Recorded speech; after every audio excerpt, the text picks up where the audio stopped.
Do-it-yourself versus hiring a designer, DIY versus HAD. This is something that I've talked with quite a few people about, and read quite a few articles, and it's always interesting to hear people's different opinions and reasons why they think you should or shouldn't go one way or the other. And I like to, whenever I think about one of these types of questions or topics, I really like to kind of transfer the idea to some other area of life and see how it fits in there, to see if that allows me to think about it differently or in a new way, in a new light that would help me kind of then come back to the original topic. Should I design my own website? I'm a business owner and I want a new website. Should I do it myself or hire a professional? I find that sometimes it really helps me to see things in a new way. So for example, this particular topic, I found myself thinking about the question, should I cut my own hair? And so that's an interesting question. And I think if you're honest, if you're really honest about that question, should I cut my own hair? You're not sure what I'm going to say now.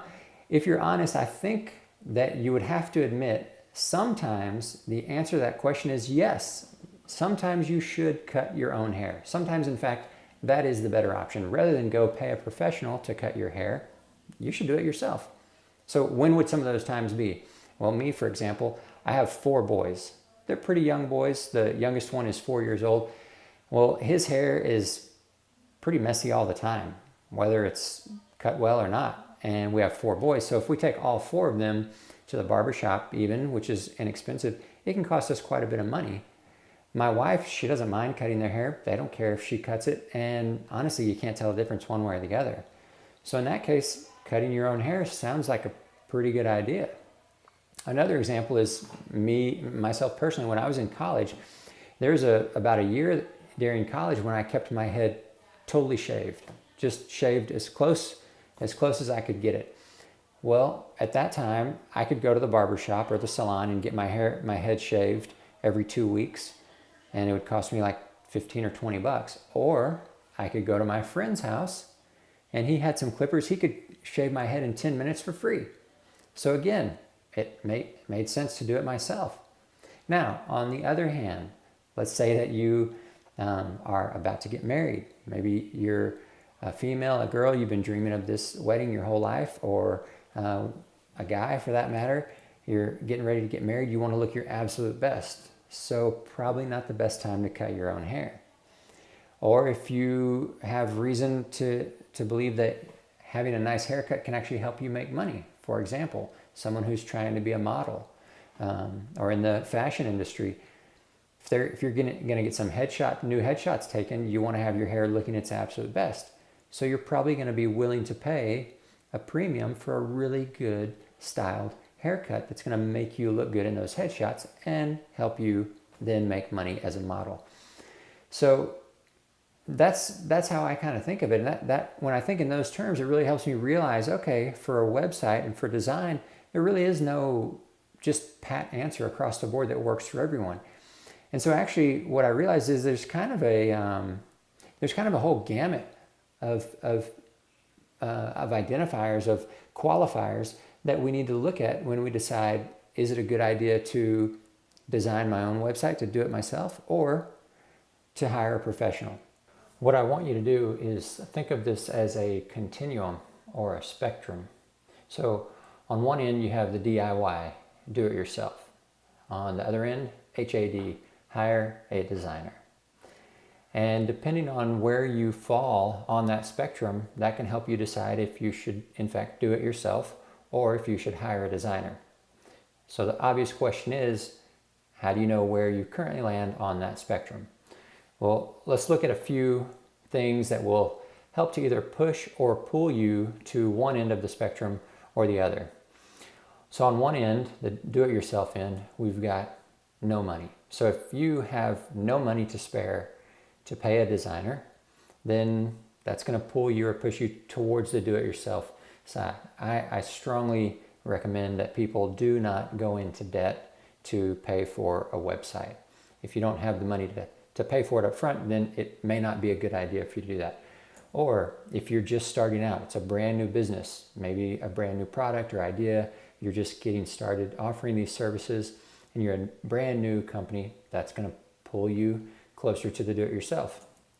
If you have little or no positive cash flow, so your money is all tied up in getting more products, creating new products or services, and you don't have a lot of cash flow, positive cash flow yet. If you have any amount of free time, even if it's just a small amount of free time, that means that you may have some time to devote to designing a website and putting something together. So if you have a little bit of free time. If your business is not dependent on a website, so you're not focused on an online store or e-commerce or digital downloads or digital marketing, then if that's not the basis and the foundation of your business, then you can probably you're going to be closer to the do-it-yourself side. And finally, if you are unable to identify specific goals and objectives for how a website would either increase profitability or enhance and improve customer experience, then you're going to be leaning strongly toward the do-it-yourself side of the continuum. Now, on the other hand, let's say you have a significant budget already set aside. So in other words, you have money that you have set to the side, and you're saying this money is to pay a professional to design and build and develop a website for our business. Okay? If you've been in business for more than 2 years, so on the other one, you're just starting out, just getting things going, figuring out what you're going to do, what you're going to sell, which products work, which services are good and aren't good. But this is, if you've been in business for more than 2 years, it's going to push you or pull you more towards the side of maybe hiring a designer is what you need to do. If you have a consistent positive cash flow, so from month to month to month, you consistently are generating positive cash flow. If you have little or no free time, so you're so busy running your business, you're so busy consulting or creating products or creating, doing services, running the business, you have no free time to even think about devoting to designing or building a website, then that's going to push you towards the hire a designer. If your business has a very strong digital aspect, or it's primarily dependent on your online presence. So, for example, you are creating and selling digital products, or you are doing online training manuals and modules through video and articles. Well, that's going to greatly depend on having a good website. If Facebook when they got started, if they hadn't had a website, it doesn't matter if they were just starting out or had no money. The whole basis of their concept was online social networking. So they had to have that. So if your business has some aspect to it or is somehow dependent on your online presence, then you should strongly consider hiring a designer.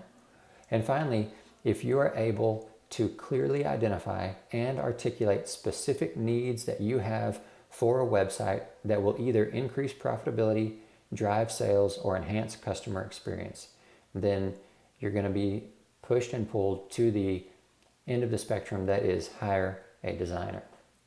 So again, I think really what we can see from this is that it's not a one way or the other. There's no right answer for everyone. There's no one size fits all method. And so what I think you have to do is look at all those things. Realize that it really is a continuum. This is not a checklist of things that if you check off all these boxes on the left, then you should do it yourself. If you check off all the boxes on the right, then you should hire a designer. No, it's a continuum. And so if most of the things on the left are true about you, then it's probably a good idea for you to build your own website. If most of the things on the right are true about you, then you probably should hire a designer. Also, because it's a continuum, that means that those things can be weighted differently for different people. So for example, all the things on the right may be true about you, except for you don't have any money. So you really have no money to spend on a website. Well, then you have to start asking yourself, how important is it? Am I willing to go into debt, which is not usually a good idea? Is there other options that I have? And so those things can be weighted differently depending on your specific context. If you're somewhere in the middle, if you answer these questions for yourself and you realize that you're somewhere in the middle, then that means there's room for interpretation. And it probably means that now some healthy back and forth discussion, a little bit of guided discovery, and some focused strategy may be just what you need.